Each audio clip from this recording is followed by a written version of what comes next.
Saat Aster diseret ke kediaman utama Elmheim, ia sudah tahu ini bukan sekadar pertemuan keluarga biasa. Para tetua memanggilnya untuk menghakimi kekacauan yang ia buat, dan saat ia berdiri di hadapan mereka, ketegangan pun berubah menjadi mematikan. Di depan seluruh ruangan, Zenith menuntut bukti kesetiaan Highfried dengan memerintahkannya membunuh putranya sendiri. Namun, bukannya menundukkan kepala. Highfried memilih Aster tanpa ragu, meski itu berarti kehancuran seluruh kediamannya. Saat itulah segalanya berubah. Tanpa alasan lagi untuk tetap bungkam, Aster merobek bajunya dan menyingkap 7 sayap di punggungnya, membuat para tetua mematung dalam keterkejutan. Alasan kekuatan ini membuat semua orang ketakutan sangatlah sederhana. Lambang sayap adalah sumber kekuatan magis, dan tidak ada manusia selama ratusan tahun yang pernah memiliki 7 sayap. Tingkat kekuatan itu konon hanya dimiliki oleh klan roh, asal-muasal dari lambang itu sendiri. Namun, bagaimana ia mendapatkan kekuatan ini? Di tempat yang keras dan dingin, Aster, dengan tubuh babak belur, mendekati ayahnya dengan niat membunuh yang meluap-luap setelah menyatakan bahwa ayahnya sengaja mengirimnya ke dalam penyergapan untuk menyingkirkannya. Pria itu mengakuinya, menyebut Aster si tanpa sayap. Itulah sebabnya ia harus mati agar tidak terus membawa aib bagi kediaman Elmheim. Berbicara tentang keluarga Elmheim, mereka adalah klan bela diri terhebat di benua itu, dan mereka ditugaskan untuk melindungi keluarga kerajaan. Kepala keluarga adalah ayah Aster, Roderick Elmheim, satu-satunya orang yang memiliki 7 sayap di seluruh kerajaan. Ia pernah menyelamatkan Aster, yang ditinggalkan di ambang kematian dalam badai salju, dan untuk membayar utang budi ini, Aster melakukan semua yang diminta Roderick. Namun, Aster tak memiliki apapun untuk membalas ayahnya karena ia tidak memiliki sayap. Lambang sayap pada dasarnya adalah bukti kekuatan magis seseorang, dan semakin banyak sayapnya, semakin besar pula mana yang dimiliki. Karena ia satu-satunya. Di kediaman Duke yang tidak memiliki sayap, saudara-saudaranya menyebut Aster sebagai si tanpa sayap. Meski begitu, Aster terus memegang pedang untuk berlatih setiap hari, berharap suatu hari pengabdiannya akan terbayar. Pada akhirnya, ia dan pasukannya dikirim dalam misi yang memang ditakdirkan untuk gagal. Namun ia berhasil selamat dari cobaan tersebut. Kini, ia terluka dan kelelahan, tetapi ia menyimpan dendam terhadap ayahnya yang telah membuangnya. Aster mengatakan pada Roderick bahwa ia percaya dan bahkan setia mengikutinya. Namun Roderick justru menikamnya dari belakang sebagai balasannya. Roderick mengejeknya, bertanya ekspektasi apa yang dimiliki oleh sebuah alat, dan menyuruhnya pergi karena ia sudah selesai memanfaatkannya. Namun, jauh di lubuk hatinya, Aster mengamuk dengan amarah, dan ia menerjang ke arah Roderick dengan pedangnya. Ia membenci dirinya sendiri karena mengikuti Roderick secara membabi buta sembari menyebut dirinya sendiri orang bodoh yang menyedihkan. Pedang Aster mendarat di tubuh Roderick, namun tidak meninggalkan satu goresan pun. Tiba-tiba, Aster ditahan dari belakang oleh pedang mana, dan 2 pemuda muncul di belakangnya. Salah satu dari mereka memotong lengan kirinya, sementara yang lain memotong kaki kanannya. Aster menjerit kesakitan saat ia terhempas ke tanah dengan darah menyembur dari mulutnya. Ternyata kedua orang ini adalah saudara-saudaranya, dan mereka mengejeknya saat ia terkapar tak berdaya di salju, mengatakan bahwa ia akan selalu menjadi tanpa sayap apapun yang terjadi. Mereka bahkan menghinanya, mengatakan bahwa ia terlihat sangat cocok saat merangkak di atas tanah. Aster meninju tanah karena frustrasi, bertanya pada Roderick mengapa ia repot-repot menyelamatkannya saat bayi, padahal tahun nantinya akan membuangnya. Roderick membungkuk untuk mengatakan pada Aster bahwa ia salah paham karena ia tidak pernah membutuhkan Aster sejak awal. Roderick menyebutkan bahwa yang ia butuhkan hanyalah kekuatan 7 sayap yang bersemayam di dalam diri Aster. Aster bingung akan hal ini, dan Roderick menambahkan bahwa ibunya cukup berguna karena ia mengandung benih yang akan melayani tujuannya. Setelah mengatakan itu, Roderick pergi, meninggalkan Aster dengan segudang pertanyaan di kepalanya. Ia mengulurkan tangan ke arah Roderick, memintanya menjelaskan segalanya, tetapi saudara-saudaranya menghabisinya dengan penuh kegirangan dengan menusukkan pedang ke punggungnya. Saat perlahan kehilangan kesadaran, Aster mempertanyakan tujuannya jika ia hanya lahir untuk mati tanpa arti sejak awal. Tiba-tiba, segalanya menjadi sangat hangat, dan saat ia membuka mata kembali, ia mendapati dirinya berada di tengah salju tebal. Ia melihat sekeliling dengan panik dan menyadari bahwa ia berada di dalam tubuh bayi, membuatnya bertanya-tanya apakah tubuh ini benar-benar miliknya. Tidur di sampingnya adalah seorang wanita mati yang mendekapnya di dalam pelukannya. Aster menggunakan kekuatan pencariannya untuk memeriksa sekitar, dan ia menyadari bahwa pria-pria bersenjata sedang mencarinya dan wanita yang sudah mati itu. Mengejutkan, ia mendengar bahwa mereka bekerja untuk Roderick, dan mereka berencana menemukannya agar bisa membawanya kembali kepada Roderick. Hal ini seketika menarik ingatannya kembali ke apa yang diceritakan tentang bagaimana ia ditemukan pada malam seperti itu selama badai salju. Aster menyadari bahwa ia mungkin telah kembali ke masa lalu. Namun, ia tidak ingin menyimpulkan terlalu cepat dan ia berpikir akan memastikannya nanti. Tetapi ia harus segera melarikan diri. Ia tahu bahwa tetap di posisi yang sama hanya akan membuatnya berakhir di tangan Roderick lagi. Meskipun ia masih bayi, Aster mulai merangkak melewati salju yang tajam dengan mana yang dialirkan ke tangannya agar bisa kabur secepat mungkin. Meskipun cuaca sangat keras dan ia mulai lelah, Aster tidak memiliki keinginan untuk menyerah karena ia selalu merangkak di kehidupan sebelumnya, dan ia berencana melakukan hal yang sama untuk bertahan hidup bagaimanapun caranya. Setelah merangkak begitu jauh, ia jatuh pingsan dan sesaat kemudian ia ditemukan oleh Highfried, kepala keluarga Highfried, yang merupakan seorang Viscount bersama putrinya. Highfried menggendong Aster bertanya-tanya mengapa ada bayi di tempat yang aneh ini. Highfried melihat jejak yang ditinggalkan di salju oleh Aster dan menyadari seberapa jauh ia telah datang, membuatnya benar-benar tertegun. Namun pada saat yang sama, timbul pertanyaan tentang siapa Aster sebenarnya. Saat Aster akhirnya terbangun, ia mendapati dirinya ditatap oleh sekumpulan gadis kecil yang ingin bermain dengannya. Aster panik karena ia tidak bisa memahami apa yang sebenarnya terjadi di sekitarnya. Karena takut dengan apa yang terjadi, ia melompat dan mulai merangkak pergi. Tetapi gadis-gadis itu mengejarnya sambil menyuruhnya berhenti. Insting bertahan hidup Aster bangkit dan ia terus merangkak dengan tujuan untuk menjauh dari mereka. Ia berakhir dengan melontarkan dirinya ke langit menggunakan sihirnya dan ia segera menyadari bahwa ia dalam masalah besar saat mulai turun ke tanah tanpa ada cara untuk menghentikannya. Tepat saat ia akan menghantam tanah dan hancur, ia ditangkap oleh sang Viscount yang menggodanya karena menjadi anak yang misterius. Keringat mengalir di wajahnya dengan kesadaran bahwa ia hampir mati. Saat itu juga, Aster menatap pria itu dan saat itulah ia menyadari bahwa ia berada di tangan Hifred, Viscount dari wilayah Roderick. Aster ketakutan karena tidak mungkin ia berada di keluarga Elmheim lainnya. Pada dasarnya, Hifred adalah kepala keluarga Viscount yang merupakan cabang dari keluarga Elmheim. Ia adalah salah satu dari dua sayap yang pernah dipercayakan untuk melindungi keluarga kerajaan. Namun, Aster bahkan lebih bingung karena Hifred seharusnya sudah mati dalam perang saudara sampah yang berakhir dengan kehancuran total keluarga Viscount. Ini pada dasarnya mengonfirmasi ketakutannya bahwa ia telah kembali ke masa lalu. Namun, ia benar-benar hancur karena ia mencoba lari dari Roderick dan justru berakhir di tangan saudaranya. Istri Hifred juga menggendong Aster sambil membicarakan betapa terkejutnya ia bahwa sihir Aster lepas kendali hingga melontarkannya ke langit. Wanita itu menduga bahwa Aster mencoba melarikan diri karena takut dan ia mencium kening Aster untuk menunjukkan bahwa ia berada di tangan yang tepat. Wanita itu membelai pipinya yang membuat Aster menjadi rileks. Hifred kemudian mengatakan pada istrinya bahwa Aster memiliki kekuatan yang luar biasa dan lambang di punggungnya adalah bukti hal itu. Wanita itu membawa Aster ke cermin untuk memeriksa lambang di punggungnya dan mereka terperangah melihat bahwa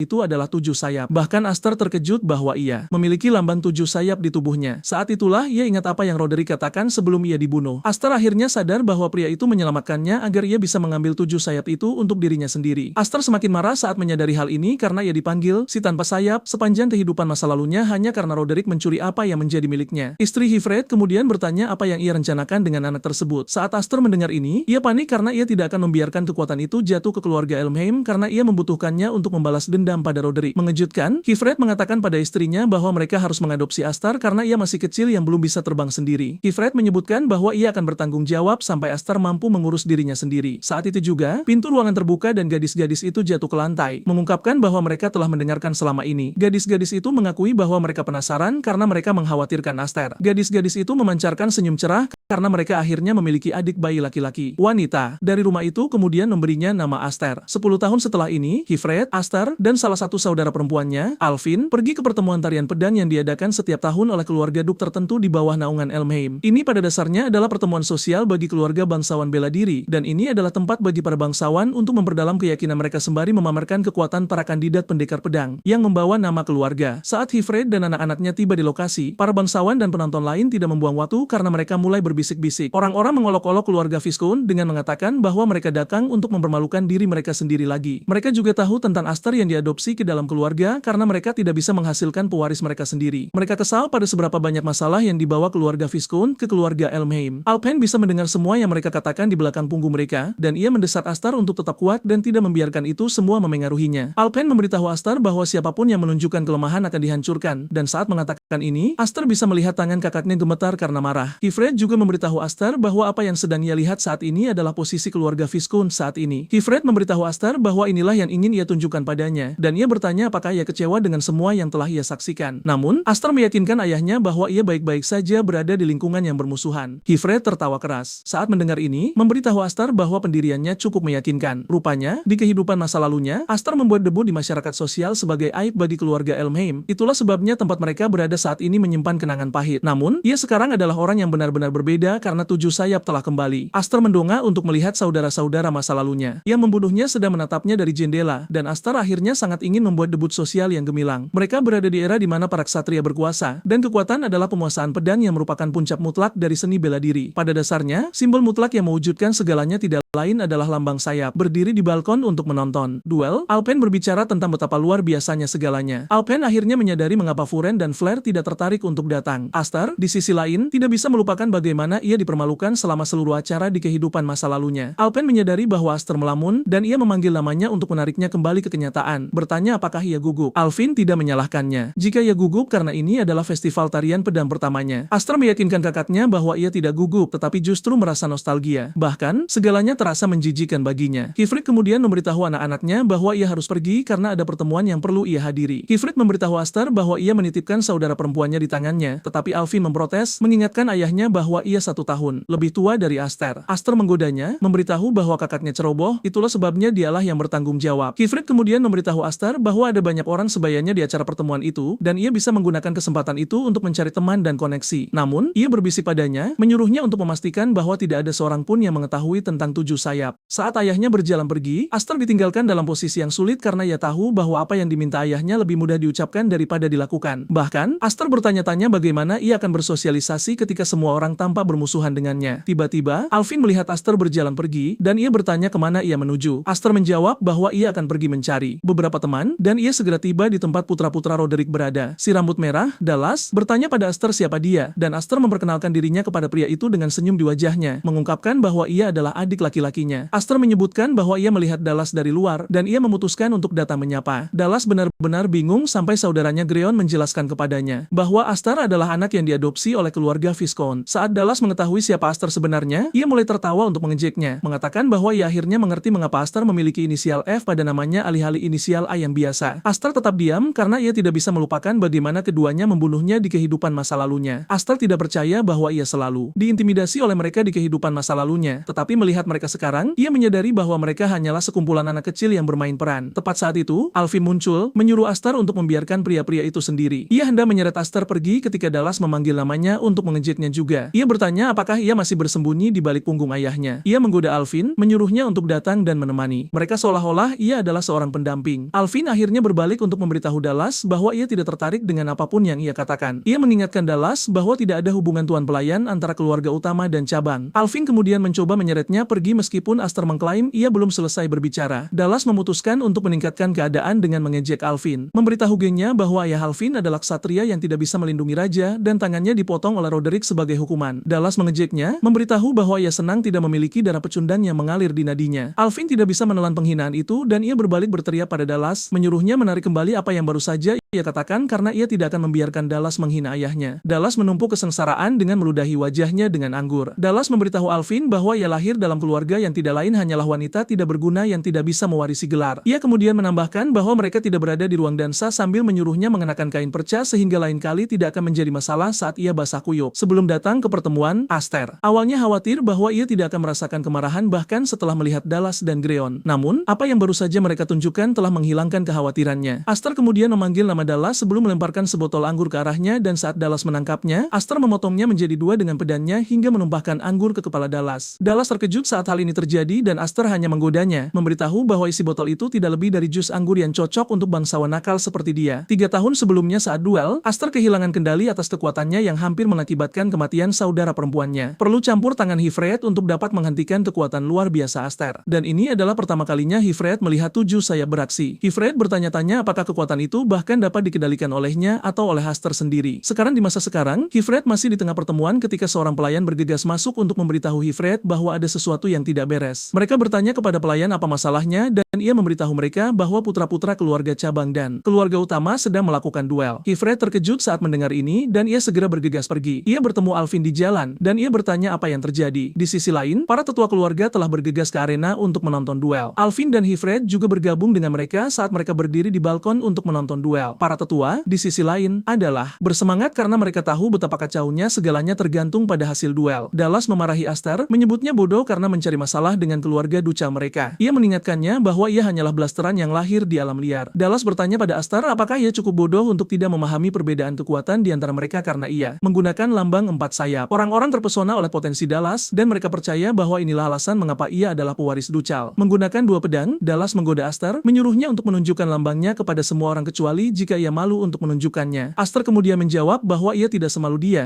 berlarian memamerkan pola belaka. Dallas kesal saat ia mendengar ini, tetapi Aster belum selesai. Aster memberitahu Dallas bahwa ia harus meminta maaf kepada Alvin jika ia akhirnya memenangkan duel, dan Dallas setuju dengan ini. Tapi ia memberitahu Aster bahwa ia akan mengubahnya menjadi anjing pribadinya jika ia akhirnya menang. Dallas menerjang ke arah Aster, mengancam akan membuatnya bekerja sampai mati setelah ia memenangkan duel. Ia mengayunkan pedangnya ke arah Aster, tetapi Aster memblokir serangan itu. Namun, kekuatan dari serangan itu cukup kuat untuk mendorong Aster mundur dan membuat tangannya bergetar. Dallas menyerang lagi sambil memberitahu Aster bahwa apa yang ia saksikan adalah kekuatan lambang 4 sayap. Ia terus mengayunkannya, memaksa Aster untuk mempertahankan posisi defensif. Salah satu tetua yang menonton pertarungan mengakui bahwa ilmu pedang Dallas belum matang, tetapi ia mampu mengimbanginya dengan kekuatan magisnya yang luar biasa. Itulah sebabnya mereka yang memiliki lambang akan selalu memiliki keuntungan. Dalam analogi sederhana, jika sihir yang tersimpan dalam lambang 1 sayap seperti api lilin, maka sihir yang tersembunyi dalam 4 sayap kurang lebih adalah sebuah ledakan. Dallas terus menekan, mengalahkan Aster, dan bertanya kemana. Kegembiraannya yang awal menghilang. Ia bertanya apakah ia tadi tidak mengancam akan membuatnya meminta maaf. Dallas terus menggoda Aster sambil mengayunkannya, mendesaknya untuk menunjukkan kekuatannya. Beberapa saat kemudian, Dallas mendaratkan serangan yang ia yakini akan mengakhiri duel, tetapi Aster memblokir serangan itu saat aura membengkak di sekitar tubuhnya. Aster mengirim Dallas terbang mundur sambil memberitahu bahwa ia terlalu banyak bicara. Aster pada dasarnya telah belajar selama 10 tahun terakhir agar ia bisa mendapatkan kesempatan untuk membalas dendam pada mereka yang telah berbuat salah padanya. Aster melompat ke arah Dallas dan mendaratkan serangan kuat yang menyebabkan Dallas kehilangan keseimbangan. Dallas jatuh berlutut mencoba memblokir serangan itu, dan Greon terkejut melihat saudaranya didorong mundur. Dallas tidak percaya apa yang terjadi padanya karena ia adalah pemilik lambang 4 sayap, tetapi ia dikalahkan oleh seseorang yang ia sebut sebagai kelas bawah. Semua orang yang menonton pertarungan terkejut saat Dallas berusaha keras untuk tetap dalam pertarungan. Di sisi lain, Kifred khawatir bahwa segalanya akan menjadi sangat buruk. Aster tampak benar-benar tenggelam dalam pertarungan saat ia ingat bagaimana Dallas dan Greon mengambil lengannya di kehidupan masa lalunya sebelum membunuhnya. Melihat hidupnya melintas di depan matanya, Dallas mulai memohon meminta Aster untuk berhenti, dan pada saat yang sama sang Viscount berteriak pada Aster menyuruhnya untuk menahan diri. Bentrokan antara keduanya berakhir dengan ledakan besar, dan ketika asap menipis, Aster telah memotong pedang Dallas. Ia nyaris melewatkan kepalanya dan hanya memukul pedang di antara kakinya. Melihat betapa dekatnya ia dengan kematian, Dallas mengompol, dan Aster mengejeknya seperti ia mengejek Alvin. Ia menyuruhnya untuk datang mengenakan kain perca lain kali sehingga ia tidak keberatan basah kuyup. Aster menyarungkan pedangnya dengan deklarasi bahwa ia bukan lagi Aster si tanpa sayap, dan hanya dengan menyadari hal ini, ia sudah lega. Tiba-tiba, Aster merasakan kehadiran yang luar biasa di belakangnya, dan ketika ia berbalik, ia menyadari bahwa itu tidak lain adalah musuh bebuyutannya, Roderick. Sementara itu, para penonton semua terkejut karena tidak ada yang mengira Aster, yang berasal dari keluarga cabang, akan mengalahkan putra keluarga utama. Namun, mereka tahu segalanya telah menjadi rumit karena tidak mungkin Roderick akan tetap diam setelah diseret melalui lumpur. Roderick berjalan ke arena dan bergerak ke arah Aster, tetapi Aster bahkan tidak menundukkan kepala saat ia menatap mata Roderick. Roderick berdiri menjulang di atasnya, tetapi Aster mempertahankan auranya saat ia menatap mata pria itu. Dallas kemudian meraih ayahnya, yang ia yakini ada di sana untuk membantunya. Seperti anak manja, ia memberitahu ayahnya bahwa Aster telah menentang keluarga utama meskipun ia adalah blasteran. Dallas mendesak ayahnya untuk menggunakan kekuatannya untuk menghadapi Aster, tetapi tiba-tiba Roderick mendorong pedangnya ke tangan Dallas. Ia mendorong tangannya ke tanah dengan pedang di dalamnya, akhirnya menghancurkan tangan kanannya. Semua orang yang menonton ini, termasuk Greon, terkejut, dan Roderick memarahi Dallas, memberitahu bahwa ia baru saja menyeret nama keluarga mereka melalui lumpur, tetapi ia masih memiliki keberanian untuk tersenyum. Roderick kemudian mengeluarkan pedangnya, dan Hifri tahu kemana arah pembicaraan ini. Ia berteriak pada Roderick menyuruhnya berhenti, tetapi Roderick mengangkat pedangnya siap untuk menebas putranya karena mempermalukannya sambil memberitahu bahwa ia tidak memiliki apa yang diperlukan untuk memegang pedang. Saat itu juga, Aster melompat di antara Dallas dan ayahnya, dan Roderick bertanya mengapa ia mengganggu penghakimannya terhadap Dallas. Aster menjawab bahwa Dallas belum meminta maaf kepada Alvin, jadi ia tidak bisa mati. Ia memberitahu Roderick bahwa ia bebas melakukan apapun yang ia inginkan pada Dallas setelah ia meminta maaf kepada Alvin. Roderick kesal karena Aster mencoba bertindak seolah-olah ia adalah anggota keluarga meskipun ia diadopsi. Aster menjawab dengan mengatakan bahwa ia adalah putra sang Viscount, dan bahkan jika mereka tidak berkerabat darah, kebanggaan seorang satria dan beban rumah tangga adalah hal-hal yang telah ia pelajari dengan baik dari ayahnya. Roderick kemudian memutuskan untuk menggunakan ini terhadap Aster, memberitahu bahwa sebagai anggota keluarga Viscount, ia telah menodai reputasi keluarga utama yang merupakan kebanggaan pedang raja. Roderick memberitahu Aster bahwa apa yang baru saja terjadi bukanlah sesuatu yang bisa diselesaikan sebagai perselisihan masa kecil belaka. Ia mengingatkannya bahwa Hifrit memberikan lengannya sebagai hadiah ketika ia mengacau. Roderick kemudian bertanya apa yang ia rencanakan untuk dikorbankan, tetapi Aster menjawab ini dengan memberitahu Roderick bahwa apa yang terjadi bukanlah pertengkaran saudara belaka, melainkan duel yang sah. Aster memberitahu Roderick bahwa yang ia lakukan hanyalah menjawab penghinaan terhadap keluarga Viscount dengan pedangnya. Ia mengingatkan Roderick tentang apa yang ia katakan tentang mereka yang tidak bisa membalaskan dendam diri mereka sendiri tidak memiliki hak atas pedang. Aster menjelaskan bahwa ia tidak berniat membuang satu helai rambut pun. Salah satu tetua, yang merupakan seorang Earl, terpesona oleh keberanian keberanian Aster dan ia menolak untuk percaya bahwa Aster baru berusia 10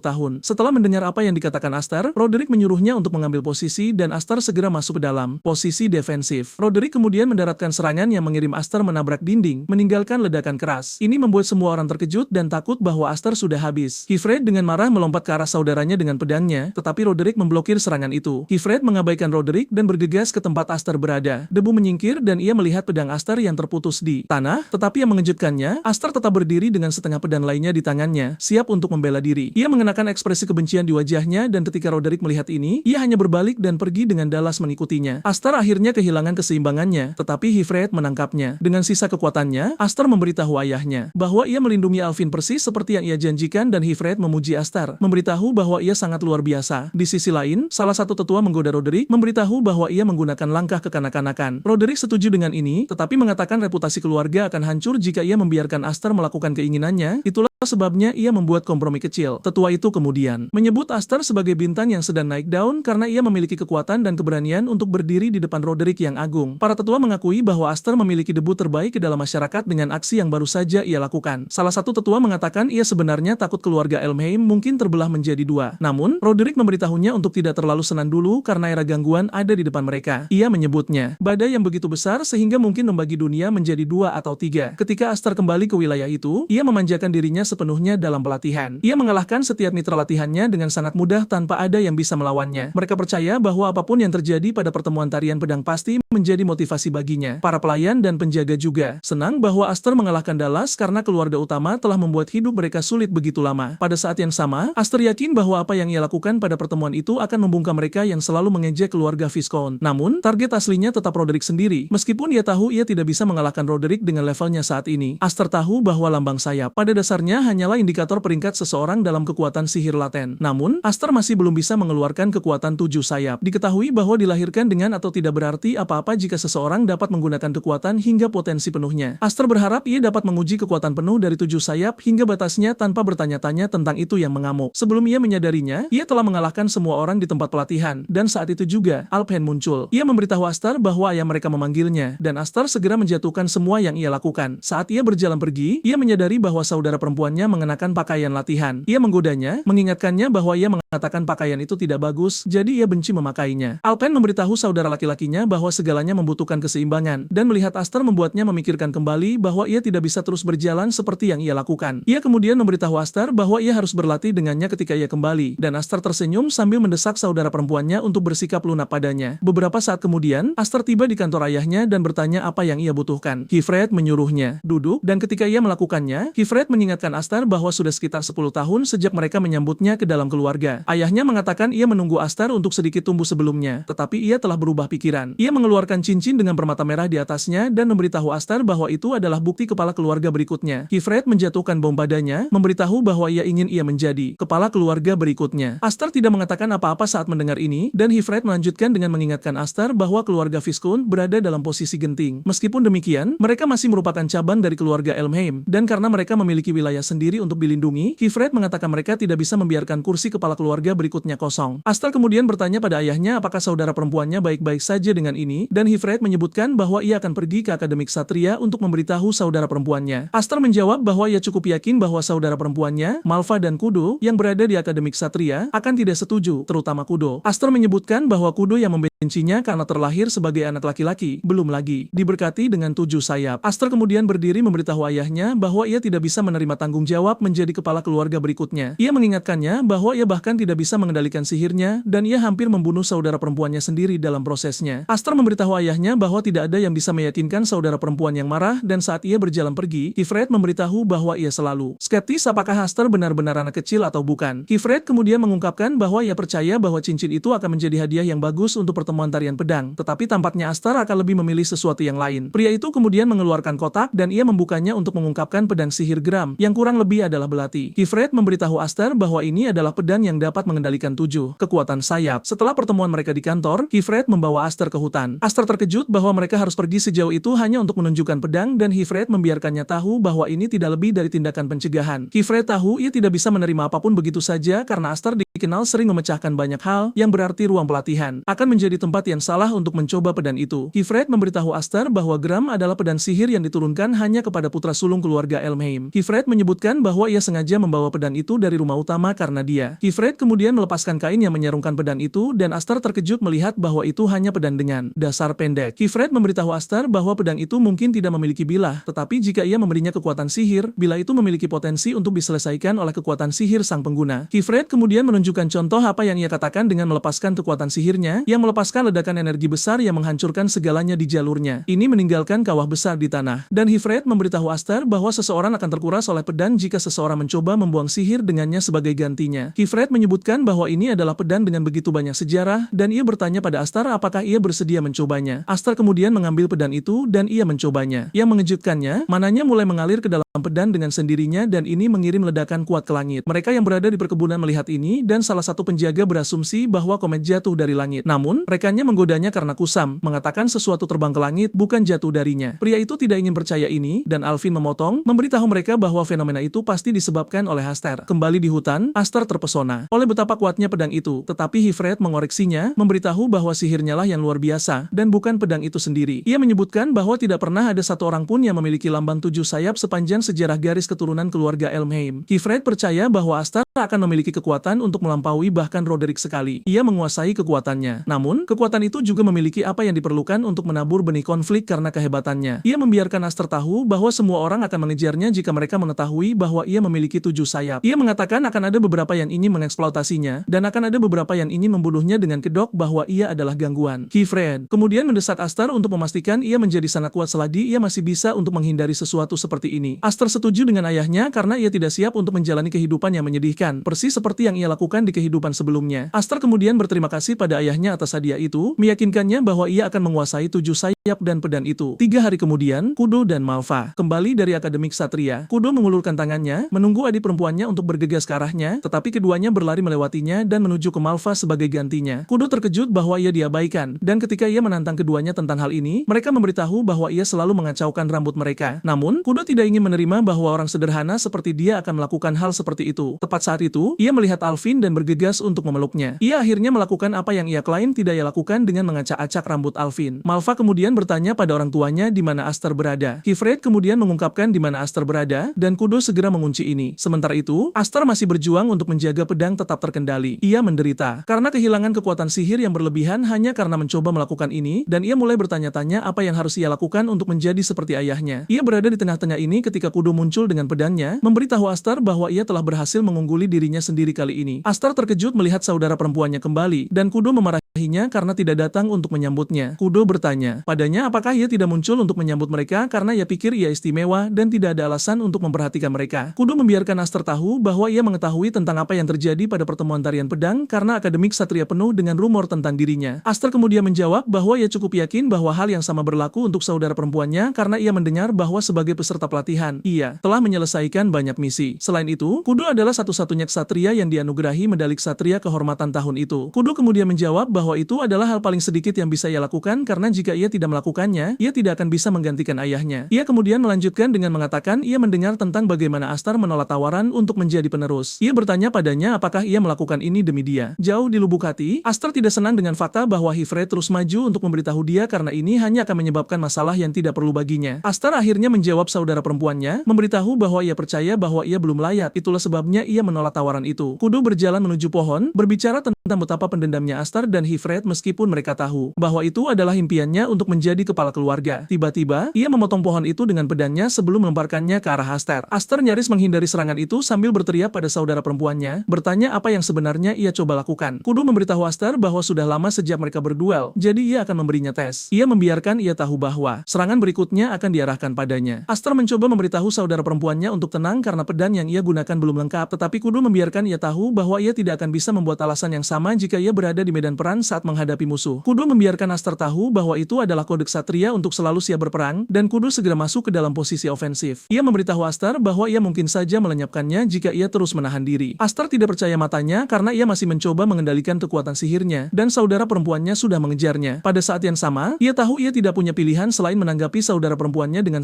serius karena jika ia tidak melakukannya, ia mungkin saja membunuhnya. Beberapa menit kemudian, Aster dan Kudo masih melanjutkannya. Kudo memuji Aster, memberitahu bahwa ia menjadi lebih baik karena ia mampu mengimbangi dia, meskipun ia telah menyempurnakan keterampilannya di Akademi Ksatria. Namun, ia mengejek Aster, memberitahu bahwa pedangnya cukup menyedihkan dan kendalinya atas sihir benar-benar kurang. Kudo mengirimnya ke jarak dengan serangan dan Aster mengakui bahwa saudara perempuannya sama tak henti-hentinya seperti biasanya. Ia ingat bahwa ia seperti itu sejak mereka masih kecil. Ia bertanya-tanya apakah itu karena ia adalah satu-satunya laki-laki di keluarga Viscount yang memegang hak suksesi. Pada saat yang sama, ia tidak tahu apakah itu karena ia memiliki lambang 7 sayap yang lebih unggul dari milik orang lain. Aster membandingkannya dengan badai hidup karena ia selalu menantangnya untuk berduel atas setiap hal kecil sambil menyebut dunia tidak adil. Pada dasarnya, Kudo adalah musuh alaminya. Kudo datang menyerang padanya lagi sambil memberitahu bahwa ia tidak cocok menjadi kepala keluarga berikutnya. Sementara itu, Malva mengkhawatirkan keduanya dan ia menarik perhatian ayahnya pada hal ini. Ia bertanya apakah ia siap meninggalkan keduanya sendiri karena, dengan cara hal-hal berjalan, salah satu dari mereka mungkin saja mati. Kifred memberitahu Malva bahwa mereka adalah saingan dengan cara mereka sendiri dan meskipun mereka mungkin sedikit ceroboh, ia yakin itu tidak akan meningkat ke titik di mana salah satu dari mereka akan mati. Malva menjawab bahwa ia tentu berharap begitu dan kemudian bertanya pada ayahnya mengapa ia memanggil mereka kembali dari Akademi Ksatria. Ia cukup yakin bahwa itu bukan tentang suksesi. Kifred mengonfirmasi ini dan kemudian mengeluarkan surat yang mengejutkan Malva. Ternyata itu adalah panggilan dari keluarga utama Elmheim. Ia memberitahu Malva bahwa para tetua yang memimpin keluarga mungkin benar-benar ingin melihat wajah cucu mereka. Malva lega mendengar ini, tetapi Hifred membiarkannya tahu bahwa dalam skenario terburuk, mereka mungkin benar-benar kehilangan Aster. Kembali di hutan, Aster mendesak saudara perempuannya untuk mencoba bernalar dengannya karena ia sudah menolak pembicaraan tentang suksesi. Ia memberitahu bahwa ayah mereka pasti telah memberitahu dia tentang hal itu, tetapi Kudo mengungkapkan bahwa Hifred tidak siap untuk setuju dengan pendiriannya. Aster segera mendapati dirinya mencoba memblokir serangan luar biasa Kudo, yang ia bandingkan dengan menghadapi troll yang mengayunkan palu raksasa. Aster nyaris terpotong, tetapi ia berhasil mengarahkan pedang Kudo ke samping. Ia berteriak padanya menyuruhnya mendengarkan apa yang harus ia katakan. Namun, Kudo memukulnya dengan serangan tumpul yang cukup kuat untuk merusak bagian dalamnya. Aster batuk darah dengan kesadaran bahwa saudara perempuannya cukup kuat. Kudo kemudian menjelaskan kepadanya bahwa ia kelas 3 jika semua yang bisa ia lakukan hanyalah mengayunkan pedang. Selain itu, ia kelas 2 jika ia hanya bisa menangani sihir, dan saat itulah ia mampu menguasai pedang dan sihir ia bisa menjadi kelas 1. Kudo membiarkan ia tahu bahwa ia kecewa padanya karena perbedaan lamban sayap mengacu pada perbedaan jumlah mana yang bisa ditangani seseorang. Pada dasarnya, perbedaan antara satu sayap adalah sekitar kesenjangan 3 kali lipat dalam kekuatan, yang berarti dalam hal output magis dan stamina, Kudo seharusnya lebih rendah dari Aster karena ia hanya memiliki 5 sayap. Karena ini, Kudo memarahi Aster memberitahu bahwa ia seharusnya mampu menahan semua serangannya, tetapi ia memilih untuk lari kembali ke ilmu pedang favoritnya. Kudo bertanya pada Aster apakah ia benar-benar tidak mempercayai kekuatannya sebanyak itu atau jika ia takut ia akan mengamuk persis seperti yang ia lakukan beberapa tahun yang lalu. Saat Aster mendengar ini, ia menyadari bahwa ia tidak pernah sekalipun mempertimbangkan bahwa ia mungkin takut akan kekuatan 7 sayap. Ia bertanya-tanya apakah ia secara tidak sadar membatasi kekuatannya sendiri. Itulah sebabnya bilahnya terasa tidak stabil. Ia pada dasarnya secara paksa menekan sihirnya di bawah ketakutan bahwa hal-hal mungkin lepas kendali. Kudo kemudian memberitahu Aster bahwa ia pada dasarnya memiliki semua yang ia inginkan dan ia menerjang ke arahnya menyuruhnya untuk memberikan semua kekuatannya jika ia begitu takut untuk mengeluarkannya. Namun, segalanya sudah berbeda karena Aster dengan mudah memukulnya mundur dengan kekuatan sihirnya. Bahkan Kudo terkejut melihat ini dan Aster berterima kasih padanya memberitahu bahwa ia telah membuka matanya. Aster kemudian menerjang ke arah Kudo tanpa memanifestasikan bila meninggalkan Kudo untuk bertanya-tanya apakah ia kehabisan mana. Tetapi ia menepis pikiran ini karena ia cukup yakin bahwa ia tidak memilikinya. Aster pada dasarnya memiliki sihir yang tak habis-habisnya yang ada di dalam 7 sayap dan meskipun ia tidak bisa sepenuhnya menguasainya belum, ia berencana untuk memfokuskan semua sihir menjadi dampak langsung pada saat itu. Ia mendaratkan pukulannya, tetapi Kudo memblokirnya sambil menggodanya, memberitahu bahwa terpuji bahwa ia mampu memikirkan hal seperti itu dengan kakinya. Aster kemudian membiarkan saudara perempuannya tahu bahwa ia tidak berniat membuang kehidupan keduanya, kekuatannya, pedangnya, dan tentu saja keluarganya. Ia mengungkapkan bahwa ia akan berpegang pada semua ini karena ia berjuang untuk memilikinya di masa lalu. Kudo bingung dengan apa yang dimaksud saudara laki-lakinya dengan kehidupan kedua yang ia bicarakan. Tiba-tiba, Aster melompat ke arahnya dan ia mempersiapkan serangan balik untuknya. Tiba-tiba, Aster menghilang dan pada saat ia muncul kembali, ia membiarkan saudara perempuannya tahu bahwa ia tidak lagi menahan diri. Ia mengayunkan dengan sangat keras pada Kudo dan Kudo merasakan pedang melewati bagian tengah tubuhnya seolah-olah ia telah dipotong menjadi 2. Kemudian, Kudo bangun di kamarnya dan ia bingung bagaimana ia sampai di kamarnya. Mengejutkan, Malva ada di kamarnya dan ia menyambut Kudo kembali hidup. Kemudian sadar pada Kudo bahwa ia berada di tengah duel dan ia bertanya pada Malva apa yang terjadi. Malva mengungkapkan bahwa Aster adalah orang yang membawanya kembali ke perkebunan, mengungkapkan bahwa Kudo tertidur selama duel. Aster percaya bahwa kelelahan dari perjalanan telah menyusulnya, tetapi Kudo tidak setuju dengan ini. Kudo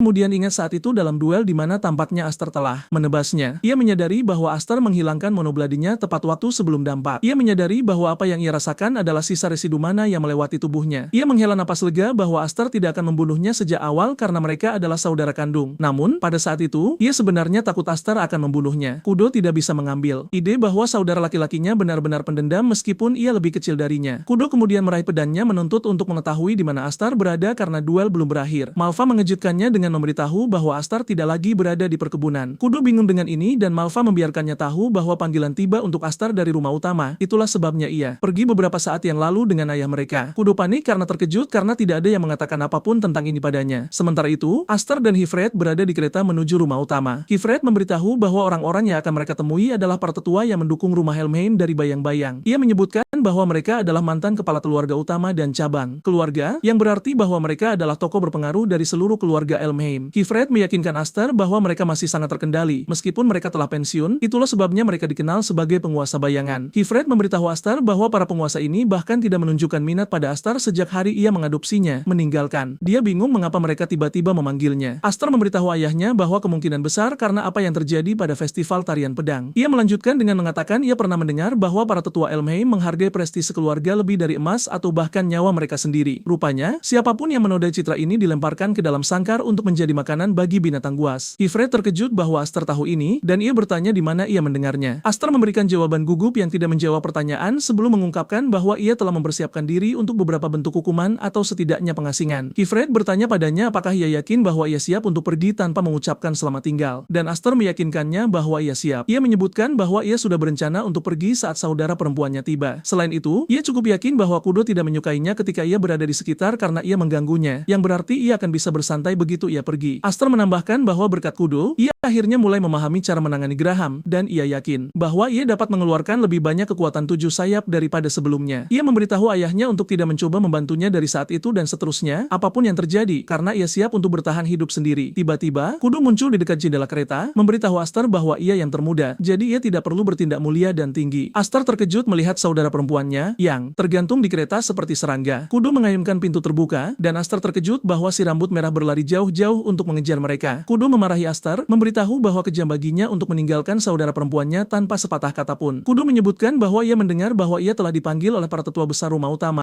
yang merupakan hal besar karena ia dan Malva bahkan belum. Sebelumnya mereka pernah dipanggil. Hifred kemudian memberitahu Kudo bahwa ia tidak bisa mengajaknya ke kediaman utama, dan Kudo meyakinkannya bahwa ia sudah menyadari hal itu. Itulah alasan mengapa ayah mereka memanggil mereka pulang dari akademi. Sang ayah ingin mereka menjaga segalanya selama dia pergi. Kudo menambahkan bahwa dia tahu panggilan ini menandakan Aster berada dalam situasi yang membutuhkan kewaspadaan tingkat tinggi. Bahkan, Malva sempat berujar, ada kemungkinan Aster tidak akan pernah kembali. Aster mencoba mencairkan ketegangan situasi tersebut dengan mengatakan pada Kudo bahwa kakaknya hanya berlebihan, karena tujuannya kesana hanyalah untuk bernegosiasi. Namun jauh di lubuk hatinya, Aster tahu bahwa keselamatannya tidaklah terjamin. Kudo kemudian mengaku bahwa dia sangat membenci Aster karena dia adalah anak laki-laki. Aster memiliki 7 sayap. Dia selalu mendapatkan perlakuan khusus. Aster bahkan jauh lebih kuat darinya meskipun Kudo lebih tua, dan Aster bisa bersikap dewasa layaknya pria sejati padahal dia adalah adik laki-lakinya. Kudo mengakui bahwa dia membenci segalanya. Namun meski begitu, Kudo berkata dia tidak bisa menampik kenyataan bahwa Aster adalah keluarganya. Kudo mengingatkan Aster bahwa meskipun dia bersikap sok tangguh dan dewasa, hal itu tidak mengubah fakta bahwa dia tetaplah adik kecilnya. Kudo mendesak Aster untuk memastikan dirinya kembali ke kediaman karena ia masih ingin mereka berduel. Saat beranjak pergi, ia meyakinkan Aster bahwa ia tidak akan memberikan kemudahan bagi Aster di duel berikutnya. Kudo melompat keluar dari kereta, meninggalkan Aster yang bertanya-tanya tentang apa yang sebenarnya ingin kakaknya katakan. Meski begitu, Aster merasa bersyukur dan dalam diam ia membulatkan tekad untuk kembali ke keluarganya. Kudo berdiri di belakang kereta dan melambaikan tangan saat kereta itu menjauh, menunjukkan betapa besar rasa pedulinya pada sang adik. Tak lama kemudian, mereka tiba di rumah utama dan disambut oleh para penjaga bersenjata. Mereka memberitahu Hifred bahwa para tetua telah menunggunya di dalam. Namun Hifred membalas bahwa tidak perlu ada pengawalan karena dia sudah hafal jalan di sana. Namun, para penjaga memberitahu bahwa mereka diperintahkan untuk memastikan Hifred dan Aster sampai ke ruang tunggu. Mendengar ini, Hifred pun yakin bahwa dirinya dan Aster tidak dipanggil karena keluarga ingin menghabiskan waktu yang hangat dengan cucu mereka. Tetap saja, pemandangan ini membangkitkan kembali kenangan saat terakhir kali dia berada di rumah. Saat berjalan melewati lobi, Hifred mendesak Aster agar tidak kehilangan ketenangan karena hari ini adalah waktu terburuk jika Aster sampai meledak marah. Aster menjawab bahwa dia akan bersikap baik selama mereka tidak mengatakan atau melakukan sesuatu yang memancing amarahnya. Hifred menyetujui hal ini dan memberitahu Aster bahwa alasan yang sama itulah yang ingin dia sampaikan, bahwa orang yang akan mereka temui adalah sumber masalahnya. Saat identitas sosok yang ingin mereka temui mulai terungkap, perhatian Aster teralih sepenuhnya oleh mereka yang berada di lapangan latihan. Hifred terpaksa memanggil namanya untuk menyentuh Aster kembali ke kenyataan. Tiba di depan pintu, keduanya diwajibkan untuk menyerahkan senjata mereka. Begitu memasuki ruangan, mereka disambut oleh seorang tetua yang mengejek Hifred karena tidak datang ke rumah itu selama 10 tahun terakhir. Hifred kemudian membungkuk hormat kepada pria tua itu, yang ia sapa sebagai kakek buyutnya, kepala keluarga ke-6. Aster akhirnya menyadari siapa sosok yang selama ini mengendalikan segalanya dari balik bayangan sang kakek buyut Zenith Elmheim. Aster juga yakin bahwa tetua lainnya adalah para pembesar yang memiliki suara penentu atas Elmheim. Dengan sekilas pandang, ia menyadari kehadiran beberapa orang dari majelis tari pedang. Namun ia terkejut karena Roderick tidak ada di sana. Zenith melihat raut kebingungan di wajah Aster dan memberitahunya bahwa Roderick memang tidak ada. Ia mengungkapkan bahwa Roderick adalah pemimpin para ksatria langsung di bawah keluarga kerajaan, yang berarti dia tidak punya waktu untuk pertemuan-pertemuan tidak berarti yang mereka adakan. Sebagai gantinya, Zenith dan para tetua kolot lainnya lah yang menangani sisi administratif. Aster teringat bahwa di kehidupan masa lalunya, dia tidak pernah melihat Zenith. Itulah sebabnya dia tidak terlalu peduli. Namun kini ia bisa melihat dengan jelas pengaruh besar yang dimiliki pria itu karena mampu mengumpulkan begitu banyak tokoh penting dalam sebuah pertemuan. Hifred kemudian bertanya kepada Zenith mengapa mereka ada di sana, dan Zenith menjawab bahwa dia yakin Hifred sudah mengetahuinya. Zenith menyebutkan bahwa ia mendengar Aster telah membuat keributan besar di festival tari pedang. Hal ini seketika membenarkan kecurigaan Aster bahwa mereka dipanggil karena perbuatannya. Hifred kemudian berkata pada Zenith bahwa seharusnya Roderick menyelesaikan apa yang terjadi secara pribadi. Para tetua yang hadir di ruangan itu membalas Hifred bahwa apa yang dilakukan Roderick hanyalah sandiwara publik semata, dan itu tidak mengubah fakta bahwa nama Elmheim telah tercoreng. Salah satu tetua menambahkan bahwa mengundang Aster, yang merupakan anak angkat dari asal-usul tak jelas ke pertemuan keluarga, adalah sebuah kesalahan sejak awal. Mereka berkata pada Hifred bahwa mereka akan menutup mata jika Aster tetap diam tak berbahaya. Namun saat dia menunjukkan tarinya pada keluarga utama, hal itu mengubah seluruh dinamika yang ada. Zenith menyatakan bahwa tindakan yang benar adalah mengasingkan Aster. Namun ia juga memberitahu Hifred bahwa sang ayah pun akan dihukum. Di saat itulah Aster bangkit berdiri untuk berteriak pada para tetua, menegaskan bahwa dialah yang melakukan segalanya dan itu tidak ada hubungannya dengan ayahnya. Aster hampir kehilangan kendali, namun saat menoleh ke samping, ia melihat ayahnya bahkan tidak mengatakan sepatah kata pun. Aster terdiam, bertanya-tanya apa yang salah dengan ayahnya. Para tetua kemudian memarahi Aster, menyebutnya tidak disiplin karena berani menyela pembicaraan orang dewasa. Zenith kemudian berdiri untuk memberitahu Aster bahwa setiap orang di ruangan itu memikul beban kehormatan keluarga di pundak mereka. Namun, ia mengungkapkan bahwa para ksatria bukanlah satu kesatuan yang utuh karena ada banyak orang lain yang mengawasi dari balik bayangan, menunggu kesempatan untuk merebut posisi tertinggi. Zenith menyebutkan bahwa ini termasuk mereka yang berada di ruangan itu. Zenith berjalan mendekati Aster, menyatakan bahwa mereka butuh bukti bahwa Aster bukanlah ancaman bagi keluarga. Zenith kemudian mengeluarkan sebilah pedang yang ia serahkan kepada Hifred. Ia mengingatkan Hifred akan kegagalannya saat gagal melindungi raja, yang akhirnya menyeret nama keluarga ke dalam lumpur kehinaan. Terungkap bahwa di ruangan inilah dulu dia membiarkan Roderick menebas lengannya sendiri. Kali ini, Zenith memerintahkan Hifred bahwa ia ingin Hifred menunjukkan kesetiaannya dengan mengambil nyawa Aster. Zenith menjanjikan Hifred jika dia melakukan ini, masalah tersebut akan dianggap selesai. Namun Zenith belum selesai bicara ketika Hifred menegaskan bahwa dia tidak tertarik untuk mengambil nyawa Aster. Hifred memberitahu pria tua itu bahwa dia lebih baik mati daripada harus membunuh anaknya sendiri. Aster terkejut mendengarnya, dan Zenith berkata pada Hifred bahwa dia harus mati karena telah menolak membunuh Aster. Zenith bahkan akhirnya menyatakan bahwa ini adalah akhir bagi keluarga Hifred karena semua orang, sampai ke anak-anaknya, akan dibunuh. Saat itulah, Aster dengan dingin bertanya kepada Zenith apa sebenarnya yang sangat dia takutkan. Zenith menoleh dengan bingung, dan Aster melanjutkan dengan berkata bahwa mereka hanyalah sekumpulan pria dewasa yang berkumpul karena ketakutan, sebuah pemandangan yang sangat menyedihkan. Aster menantang Zenith bahwa mereka bebas untuk mengasingkannya jika mereka begitu takut dia akan kembali untuk memburu mereka. Seketika itu juga, Aster melepas pakaiannya untuk menunjukkan 7 sayapnya guna memberitahu kelompok itu apa yang akan mereka hadapi jika berniat menyentuh keluarganya. Seluruh ruangan terdiam dalam guncangan dan jauh di lubuk hatinya, Aster hanya bisa meminta maaf kepada ayahnya karena meski sudah disuruh diam, ia tidak bisa melakukannya. Dengan lambang di punggungnya yang bersinar terang, Aster memperingatkan orang-orang di ruangan itu bahwa sebaiknya mereka berpikir 2 kali sebelum menjadikannya sebagai musuh. Para tetua dan penjaga seolah tidak percaya dengan apa yang ada di depan mata mereka dan bahkan menganggapnya palsu karena ini adalah pertama kalinya tanda itu muncul di tubuh manusia dalam ratusan tahun. Dengan suara dingin, Zenith bertanya kepada Aster apakah dia memahami beban dari tanda yang ia bawa, dan Aster meyakinkannya bahwa dia tahu karena ia mendengar bahwa orang-orang akan semakin terkejut seiring banyaknya sayap yang dimiliki seseorang. Sang Earl, yang tetap duduk di kursinya, tertawa terbahak-bahak mendengarnya namun segera meminta maaf sebelum menyuruh mereka melanjutkan sandiwara tersebut. tersebut. Zenith kemudian menjelaskan kepada Astar bahwa lambang adalah organ yang menghasilkan kekuatan sihir yang diberikan kepada manusia oleh roh di zaman kuno. Manusia telah mampu memanfaatkan kekuatan tersebut dengan baik melalui warisan turun-temurun, namun tidak ada manusia yang mampu mencapai 7 sayap dengan pengecualian klan roh, sang pencipta lambang itu sendiri. Astar kemudian bertanya pada Zenith apakah dia bermaksud menyarankan bahwa dirinya adalah anggota klan roh, dan Zenith menjawab ada kemungkinan itu benar jika sayapnya memang nyata. Astar membalas pria tua itu dengan mengatakan bahwa dia adalah putra Hifred dan saat ini dia tidak peduli dengan latar belakang kelahirannya. Astar menegaskan pada Zenith bahwa yang ingin ia ketahui hanyalah apakah Zenith siap menjadikannya sebagai musuh atau tidak. Astar menyebutkan bahwa akan ada banyak keluarga bangsawan yang siap menerimanya jika suatu saat ia diusir dari Elmheim. Astar mengingatkan Zenith bahwa ini akan berdampak buruk baginya karena mereka sudah diliputi ketakutan akan pemberontakan, yang berarti lebih baik membiarkannya tetap berada di sana karena dia adalah simbol 7 sayap yang melampaui kehebatan Roderick sekalipun. Semua orang terdiam 1000 bahasa oleh ucapan Astar, dan Astar tahu benar bagaimana memainkan strateginya. Ia teringat pria tua itu berbicara tentang pemberontakan, dan memang benar bahwa pemberontakan besar akan segera terjadi. Sebuah perang saudara masif yang akan menelan seluruh negeri, dan karena dia sudah mengetahui apa yang akan terjadi berkat kehidupan masa lalunya, Astar bersiap untuk mengetahui saat itu juga siapa yang menjadi sekutu atau musuh agar keluarga Viscount bisa bertahan. Zenith akhirnya mendengus dan bertanya pada Astar apakah dia pikir dirinya begitu penting. Ia menyebutkan bahwa tidak ada bukti sama sekali bahwa 7 sayap yang ia bawa adalah asli, dan Astar menantangnya untuk membunuhnya saja jika dia tidak mempercayainya. Namun, Astar mengingatkan bahwa tindakan itu hanya akan memicu perang antara dirinya dan para tetua. Jauh di lubuk hatinya, Astar tahu bahwa Elmheim tidak akan kesulitan membunuhnya jika mereka benar-benar mau, tapi ia ingin melihat apakah mereka akan memakan umpannya atau tidak. Saat itulah, sang Earl, Maze, bertepuk tangan dan bangkit dari kursinya, menyarankan pada Zenith bahwa akan lebih baik jika mereka mengadakan uji coba untuk Astar. Para tetua berteriak pada Maze, bertanya apa yang ingin dia katakan, dan Maze balik bertanya apakah mereka siap menyaksikan kekuatan 7 sayap atau tidak. Mereka bertanya apa maksudnya, dan ia mengingatkan bahwa mereka berada di klan bela diri terhebat, yang berarti pasti ada beberapa ujian yang cocok di kediaman ini. Melihat hal itu, Astar segera menyadari bahwa Maze adalah seorang sekutu. Tak disangka, pria tua itu setuju dengan saran Maze, dan ia menyuruh Astar untuk mengikutinya karena mendisiplinkan cucu yang tidak tahu cara menjaga lisan adalah tugasnya sebagai kakek. Beberapa saat kemudian, mereka tiba di arena ujian yang agak gelap. Zenith menunjukkan kepada Astar sebuah jalan bawah tanah menuju saluran air yang dulunya merupakan tempat perlindungan evakuasi darurat, namun kini Zenith menggunakannya untuk mengurung monster sihir di sana. Zenith memberitahu Astar bahwa ujiannya sederhana, yaitu dia harus mengalahkan monster sihir tersebut. Hifred menghela napas frustrasi dan ia mengingatkan Astar bahwa ia sudah menyuruhnya merahasiakan keberadaan 7 sayap. Namun Astar membalas ayahnya bahwa ia tidak bisa terus menyembunyikan sesuatu yang begitu mencolok selamanya. Saat ia turun ke lubang, Hifred memperingatkannya agar tidak lengah. Mata Astar terkunci dengan mata Maze, dan ia bisa melihat ketertarikan di matanya saat ia menuruni jalan bawah tanah. Setibanya di dasar, Astar merasakan sesuatu yang dingin dan saat itulah ia melihat kepala Dallas tergeletak di tanah. Hal ini sangat mengejutkannya hingga Ketulang dan Zenith mengungkapkan bahwa ia juga memberi Dallas kesempatan untuk menebus kehormatannya. Namun Dallas tidak melakukan apapun selain menangis hingga akhir hayatnya. Sebuah pemandangan yang memuakkan untuk dilihat. Zenith mendesak Astar untuk tidak mengecewakannya, dan saat itulah monster sihir biru muncul tepat di hadapan Astar, mengeluarkan raungan keras yang memberitahu Astar bahwa dia benar-benar menghadapi ujian serius. Meskipun Dallas sangat menyebalkan, Astar sebenarnya merasa kasihan padanya. Tiba-tiba monster itu menerjang ke arah Astar, namun Astar menebasnya hingga berkeping-keping hanya dengan satu ayunan pedangnya, membuat para penonton terdiam 1000 bahasa. Astar menyarungkan pedangnya, mengakui bahwa monster itu mungkin menakutkan, tapi kakaknya jauh lebih mengerikan. Tiba-tiba, sesuatu yang aneh terjadi, dan saat Astar menoleh, ia menyadari bahwa monster itu kembali menyatu, yang berarti itu adalah mayat hidup yang mengerikan. Hifred berteriak ketakutan, bertanya pada Zenith mengapa monster semengerikan itu ada di ruang bawah tanah kediaman. Zenith kemudian mengungkapkan bahwa mayat hidup terpikat oleh aroma kematian, dan monster itu pasti mengira bisa mendapatkan kehidupan terbaik di kediaman ini. Itulah sebabnya ia merangkak ke ruang bawah tanah, karena monster itu tidak akan mati meski ditebas 1000 kali. Zenith menangkapnya karena menganggapnya lawan yang sempurna untuk menguji kekuatan seseorang. Zenith berkata bahwa berkat monster inilah mereka tidak lagi kesulitan membuang mayat. Salah satu tetua mengungkapkan ketakutannya, menyebut bahwa mayat hidup adalah lawan yang sulit bahkan bagi ksatria terampil untuk ditangkap. Namun Zenith dengan jelas memerintahkan Astar untuk membunuhnya. Mereka bertanya pada Zenith apakah ia berniat menyaksikan bocah 7 sayap itu mati. Namun Zenith memberitahu mereka bahwa jika Astar benar-benar mati oleh monster itu